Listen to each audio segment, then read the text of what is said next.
Assalamualaikum warahmatullahi wabarakatuh. Perkenalkan, nama saya Ivan Dwi Fibrian. Saya salah satu dosen di Prodi Sistem Informasi Fakultas Sains dan Teknologi Universitas Pesantren Tinggi Darul Ulum Jombang. Pada kesempatan kali ini, saya akan menjelaskan mengenai mata kuliah Manajemen Proyek Sistem Informasi yang saya ampu. Saya akan memaparkan dalam 3 aspek. Yang pertama adalah delivery, interaction, dan assessment. Berikut deskripsi mata kuliah Manajemen Proyek Sistem Informasi. Manajemen Proyek Sistem Informasi atau lebih kita kenal sebagai MPSI merupakan mata kuliah wajib bagi mahasiswa semester 6 pada program studi Sistem Informasi Universitas Jombang.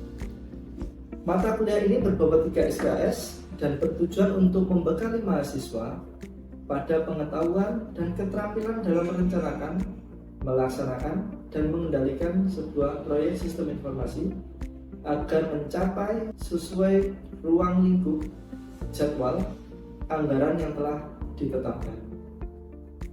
Materi yang dibahas pada mata kuliah Manajemen Proyek Sistem Informasi yang pertama adalah dasar-dasar manajemen proyek sistem informasi, meliputi pengantar manajemen proyek sistem informasi, kerangka kerja manajemen proyek, kemudian pada perencanaan proyek sistem informasi, meliputi inisiasi proyek sistem informasi, perencanaan ruang lingkup proyek, perencanaan jadwal proyek, perencanaan biaya proyek, perencanaan sumber daya proyek, perencanaan kualitas proyek, perencanaan komunikasi dan risiko proyek, serta yang terakhir adalah pengadaan proyek sistem informasi.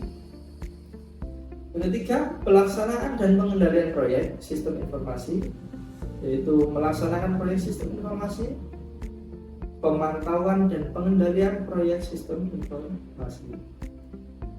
Penutup dan isu terkini meliputi penutup proyek sistem informasi, kemudian isu terkini dan studi kasus dalam manajemen proyek sistem informasi. Adapun kemampuan yang diharapkan dari mata kuliah ini adalah yang pertama, pemahaman konseptual, di mana mahasiswa mampu memahami konsep dasar manajemen proyek sistem informasi, kerangka kerja, serta proses inisiasi, perencanaan, pelaksanaan, pemantauan, dan pengendalian dan penutupan proyek sistem informasi.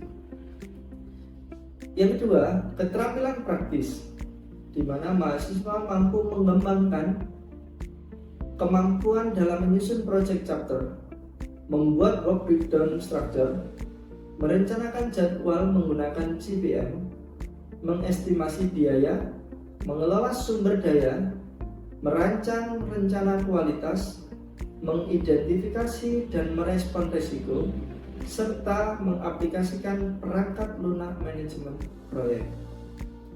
Yang ketiga, kemampuan evaluasi, di mana mahasiswa mampu menilai kinerja proyek menggunakan metrik seperti RWIT, Value Management, mengevaluasi efektivitas strategi manajemen risiko, serta menganalisis keberhasilan dan kegagalan sebuah proyek sistem informasi dalam sebuah studi kasus.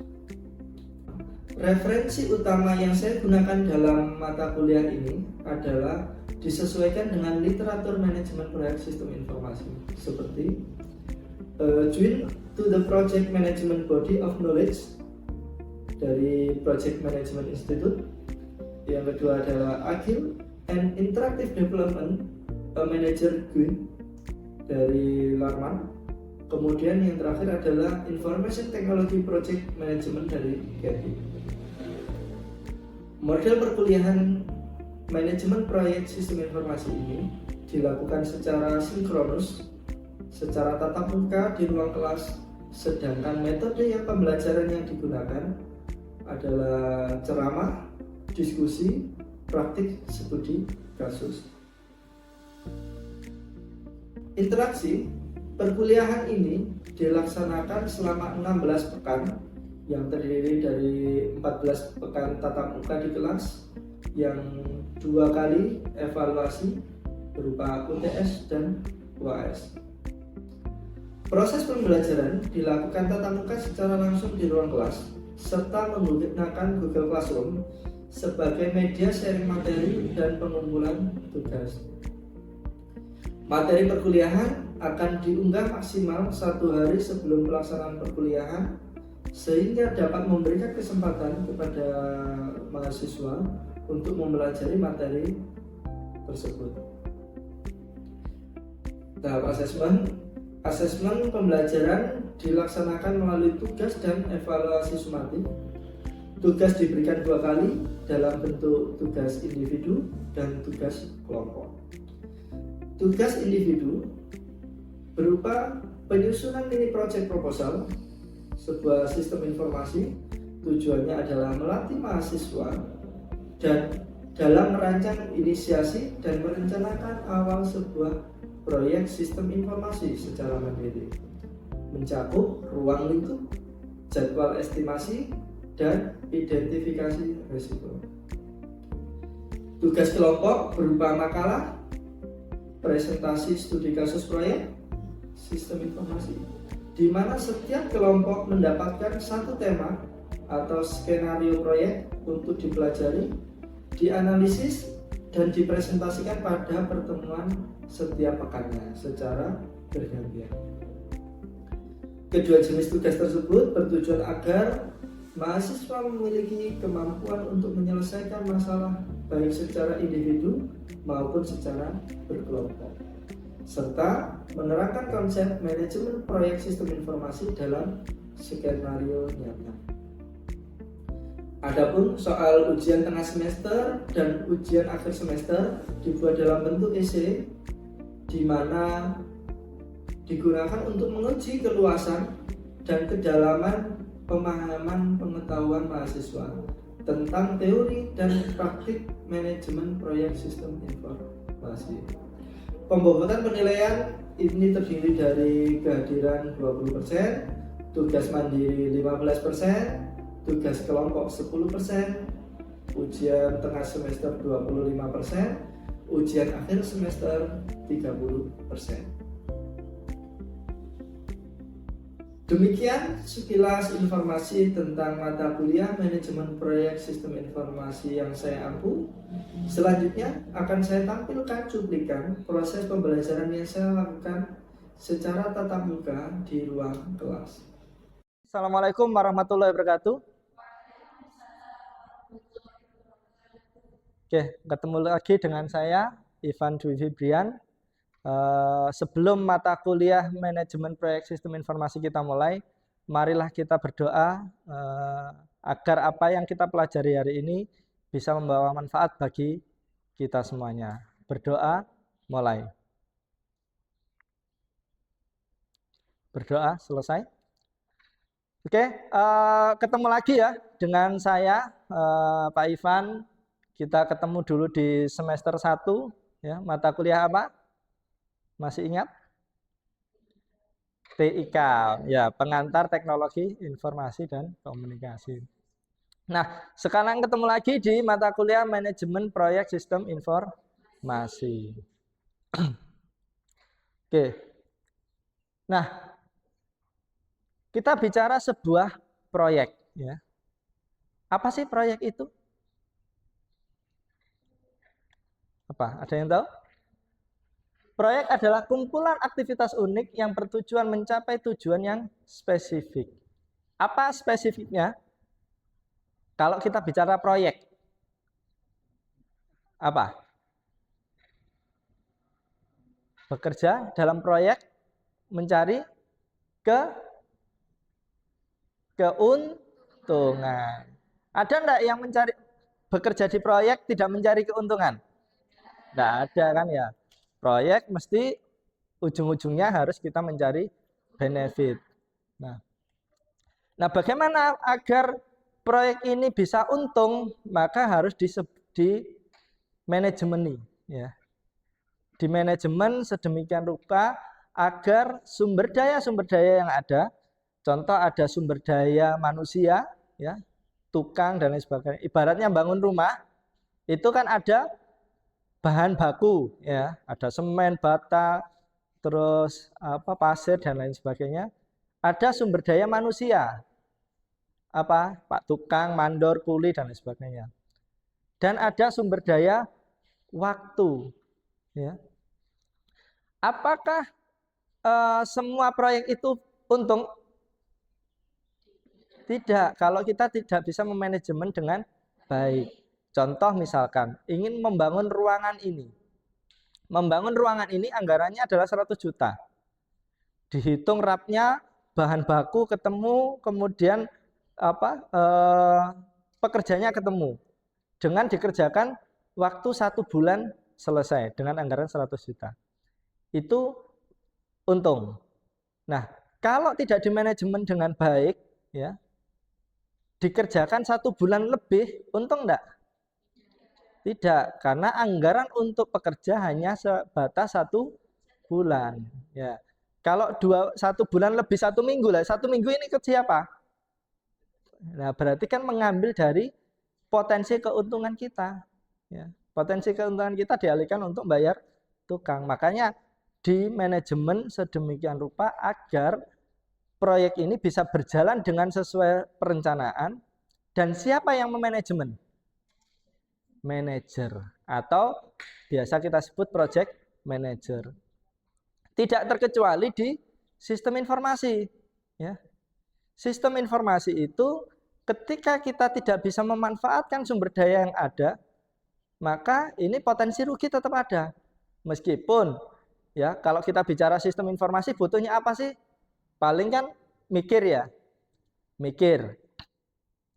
Tapi dalam proses mikir ini, ketika kita menyelesaikan yang seharusnya 1 bulan jadi, tapi molor sampai 2 bulan, berarti kan kita akan menggaji karyawan ini 2 bulan. Ya. Sama halnya ketika kita berlangganan domain hosting, yang sebenarnya 1 tahun, ya, berlangganan, tapi karena 1 bulan ini belum jadi, sehingga 2 bulan baru jadi, nah sisanya ini hanya 10 bulan. Ya. Oke. Nah, faktor-faktor penentu keberhasilan sebuah proyek. Yang pertama adalah keterbatasan lingkup proyek. Apa saja? Meliputi waktu, biaya, dan kualitas. Fase proyek adanya persiapan, perencanaan, kemudian pelaksanaan, pengawasan, dan sosialisasi. Oke, di sini akan sedikit kita ulas waktu. Tadi sudah sempat disinggung di awal. Kita harus menentukan, ya, ketika kita akan membangun rumah atau membangun sebuah bangunan, kita harus bisa menghitung, ya, waktunya ini berapa lama. Sehingga kita harus tahu Pak tukang ini, ya, sehari itu ketika masang batu bata, ya, itu sehari bisa dapat berapa meter sih? Dihitunglah satu ruangan ini. Oh, di sini ada 100 meter persegi. Kalau sehari dia dapat 10 meter persegi, maka dia akan bisa menyelesaikan bangun nyusun batu batanya adalah 10 hari. 10 hari kerja. Nah, apakah pekerjaannya hanya pasang batu bata? Tidak.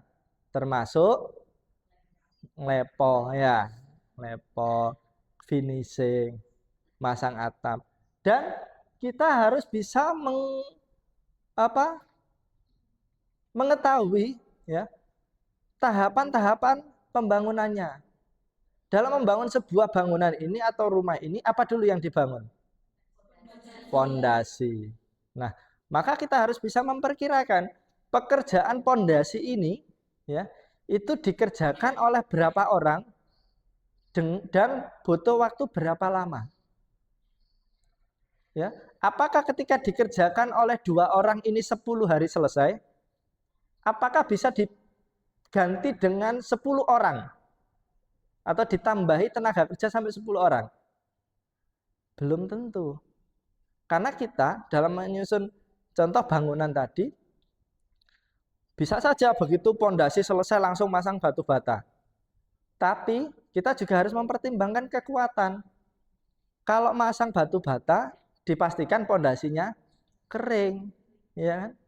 Maka kan ini harus ada waktu. Makanya kenapa menghitung tenaga waktu tadi harus tepat. Kemudian biaya, ya. Biaya ini harus dihitung secara detail, ya. Termasuk harga barang, ya. Harga barang. Ketika kita survei lapangan, ya. Harga pasir saat ini berapa? Bahan bakunya. Batu bata berapa per ribunya? Semen berapa? Harus disurvei lapangan dan dicatat juga potensi harga naik dan turunnya, ya. Karena semakin lama kita mengerjakan, maka ada potensi kenaikan harga. Apalagi kalau menjelang lebaran, menjelang tahun baru, ya, harga-harga kebutuhan naik sehingga dampaknya pada proyek. Dan yang terakhir adalah kualitas. Nah, ini kita yang harus menjaga, yang harus kita jaga, kualitas. Bisa enggak kita mengerjakan, misalkan di RAP ini adalah bangun gedung, satu ruangan ini di dalam RAP dengan kualitas yang bagus adalah 100 juta. Bisa enggak kita mengerjakan hanya 80 juta? Bisa enggak kita mengerjakan ruangan ini dengan harga 80 juta? Nah, bisa, tapi kualitasnya akan menurun. Contoh apa? Kalau misalkan takaran ini semen banding pasir itu 1:3 misalkan, bisa saja diturunkan. Semennya 1, pasirnya 5. Sehingga apa? Tetap jadi, ya. Tetap jadi, tapi secara kualitas kurang bagus, ya. Nah, dan ini juga saling keterkaitan, ya. Tiga lingkup ini. Waktu, biaya, kualitas. Tidak jarang pelanggan kita mintanya kualitas bagus, harganya murah, waktunya cepat, ya. Itu kan kebanyakan klien kita seperti itu, ya. Pengennya, ya tidak orang lain, kita juga kadang pengennya seperti itu. Pengennya cepat, murah, tapi api. Nah, kan gitu ya. Nah, maka ini adalah saling keterkaitan. Ketika cepat, minta bagus, pasti biayanya mahal. Karena apa? Akan banyak sumber daya yang dialihkan ke sana. Ya, ibarat bangun rumah ini, bangun ruangan ini, ketika ini pengen cepat tapi kualitasnya bagus, maka apa? Ditambahilah tenaga kerjanya agar bisa mengerjakan cepat. Ya. Begitu juga ketika kualitasnya pengen bagus, ya, tapi waktunya cepat, maka biayanya yang akan naik. Atau sebaliknya, aku pengen biayanya murah tapi bagus hasilnya. Ya sudah, berarti waktunya yang akan lama. Ya, waktunya yang akan lama. Nah, ini fase proyek. Jadi dalam sebuah proyek ada fase-fase yang harus dilalui. Yang pertama adalah persiapan atau inisiatif, yaitu mengenali kebutuhan proyek untuk menangani sebuah masalah. Jadi perlu digarisbawahi bahwa hadirnya sistem informasi harus menyelesaikan masalah, bukan menambah masalah. Seringkali orang menolak sistem informasi karena dianggap ribet. Padahal hadirnya sistem informasi harus bisa menangani masalah yang ada. Makanya dikenali dulu. Apa sih masalahnya yang menjadi persoalan misalkan di kelas ini. Wah, di kelas ini apa sih problemnya, ya? kok mahasiswa ini tidak bisa memahami materi dengan baik. Maka dicari informasinya. Oh apa? Misalkan kurang menarik pembelajarannya, catat. Fasilitasnya tidak lengkap, catat. Kemudian di planning, direncanakan. Untuk menyelesaikan ini, apa yang harus saya lakukan? Oh, saya buatkan modul yang menarik. Saya buatkan media pembelajaran yang menarik. Kemudian dilaksanakan, dieksekusi. Saya membuat modulnya, ya. Modulnya saya buat, terus LMS, terus tempatnya ditata yang menarik agar teman-teman bisa memahami materi. Dan setelah diterapkan, diawasi, ya. Diawasi. Bisa enggak? Ini efektif enggak apa yang sudah saya rencanakan atau yang sudah saya lakukan? Dan yang terakhir adalah disosialisasikan. Jadi apapun yang kita kerjakan itu sosialisasikan, sampaikan ke banyak orang. Agar apa? Agar menjadi manfaat. Ya. Oke. Nah, ini yang tidak kalah penting tadi saya katakan, yaitu dokumentasi sebuah proyek. Bukan hanya sebuah proyek, tapi dalam hal apapun dokumentasi itu penting. Contoh misalkan, ketika kita membangun ruangan ini, ya, kita membangun ruangan ini, tukang yang kita pakai adalah si A, ya. Apakah yakin dalam pengembangan ruangan ini, perbaikan ruangan ini akan selalu diperbaiki oleh si A? Tidak. Maka bisa saja dikembangkan oleh orang lain, termasuk rumah kita, ya. Kita harus tahu struktur rumah kita seperti apa, sehingga ketika ada persoalan, misalkan ini ruangan sudah dikerjakan oleh tukang A, kemudian saya selaku pemilik ingin mengembangkan ruangan ini saya pengen dikasih pintu agar bisa gabung dengan ruang sebelah. Nah, apakah kita tahu struktur di dalamnya? Tidak tahu, karena tidak punya dokumentasi. Kalau punya dokumentasi, kita akan tahu, oh di sini itu ada instalasi listrik, maka jangan digaji, jangan dipotong. Ya, di sini ada instalasi listrik. Terus di sini ada struktur balok. Nah, maka harus ada dokumentasinya. Sehingga ketika kita melakukan pengembangan itu bisa lebih sesuai, ya. Nah, ini jenis-jenis dokumen proyek banyak sekali terkait dengan konsep, kebutuhan tadi sudah saya sampaikan. Nah, ini harus terdokumentasikan dengan baik. Apalagi di sini, di dokumentasi persetujuan atau biasa kita sebut dengan dokumentasi atau dokumen kontrak. Dalam melakukan pekerjaan apapun, usahakan berkontrak kerja. Karena apa? Zaman sekarang, ya, kadang orang sudah percaya betul, oke, saya buatkan ini, ya, bangunan ruang kelas senilai 100 juta dikerjakan sama kontraktor, sama pemilik, uangnya tidak dikasihkan, ya. Atau tadi kontraknya 100 juta, pemiliknya masih bayar 80 juta, mau nagih yang 20 susah karena tidak ada kesepakatan hitam di atas putih. Hitam di atas putih ini digunakan untuk keamanan kedua belah pihak, baik mitra maupun si klien. Terus kemudian ruang lingkup dokumen perencanaan proyek. Sehingga apa? Jangan sampai itu tadi kita bangunnya kesepakatannya satu ruangan ini dengan 1, 2, 3, 4 jendela dan 2 pintu. Nah, ketika sudah dibangunkan, pemiliknya ngambrak, ya melebar. Loh, sini kasih papan tulis. Ya. Loh, situ kok tidak ada AC-nya. Nah, padahal dirap tidak ada.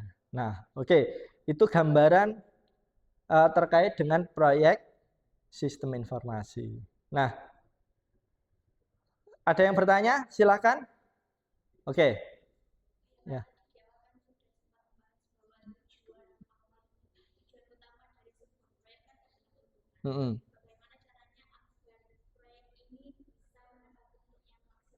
Oke. Nah, kuncinya di sini. Ketika kita ingin mencapai tujuan yang maksimal, yaitu benefit yang maksimal atau keuntungan yang maksimal, maka sebenarnya itu adalah tugas utama dari project manager untuk memanajemen 3 hal ini, yaitu waktu, biaya, dan kualitas. Ini saling keterkaitan. Ketika tidak bisa dimanajemen dengan baik, maka potensi keuntungannya akan rendah, bisa jadi malah rugi. Ya, maka ini tugas project manager untuk mengatur anak buahnya, mengatur sumber dayanya, mengatur bahannya, dan lain sebagainya. Oke. Sekarang ada lagi yang ditanyakan? Ada? Nah, sekarang saya tanya, kita bicara terkait dengan proyek, manajemen proyek. Berarti kan kaitannya dengan usaha. Nah, sekarang saya silakan angkat tangan siapa yang mau jadi pengusaha. Yang tinggi. 1, 2, 3, 4, 5.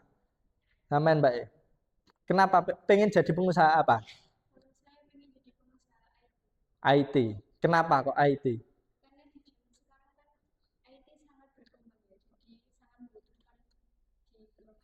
Oke. Tidak salah ketika kita milih bisnis di bidang IT. Karena apa? Sekarang eranya digitalisasi. Eranya teknologi. Dulu jualan baju, bisnis baju, nyewa toko, kulaan, modal besar. Sekarang enggak. Jualan baju cukup membuat akun Shopee, nah, sebut merek ya. Nah, terus kemudian marketplace yang lain hanya membuat akun gratis, enggak perlu kulaan. Cari aja fotonya, ya, gambarnya. Sudah dipajang, sudah jadi toko online. Ya, itu dari sisi ekonomi. Dari sisi rumah sakit, ada sistem informasi manajemen rumah sakit, ada sistem layanan di desa, dan macam-macam. Ya, banyak lagi, sehingga potensi belajar teknologi sistem informasi ini bisa masuk ke semua bidang. Oke, ada yang ditanyakan lagi? Sudah cukup? Karena waktu juga sudah habis. Semoga apa yang kita pelajari hari ini, kita diskusikan hari ini, membawa manfaat bagi kita semuanya. Dari saya kurang lebihnya mohon maaf. Saya akhiri. Assalamualaikum warahmatullahi wabarakatuh. Demikian deskripsi singkat serta cuplikan pembelajaran dari mata kuliah manajemen proyek sistem informasi yang saya ampu. Semoga bisa memberi gambaran terkait kinerja pengajaran yang saya lakukan. Saya ucapkan terima kasih kepada seluruh tim penilai dari Kementerian Pendidikan Tinggi, Sains dan Teknologi, Dirjen Dikti, dan seluruh panitia sertifikasi dosen tahun 2025. Tak lupa, kami juga mengucapkan terima kasih kepada Universitas Pesantren Tinggi Darul Ulum Jombang, rekan-rekan sejawat, serta rekan-rekan mahasiswa. Demikian yang dapat saya sampaikan. Atas kekurangannya saya ucapkan mohon maaf yang sebesar-besarnya. Ihdinas siratal mustaqim. Assalamualaikum warahmatullahi wabarakatuh.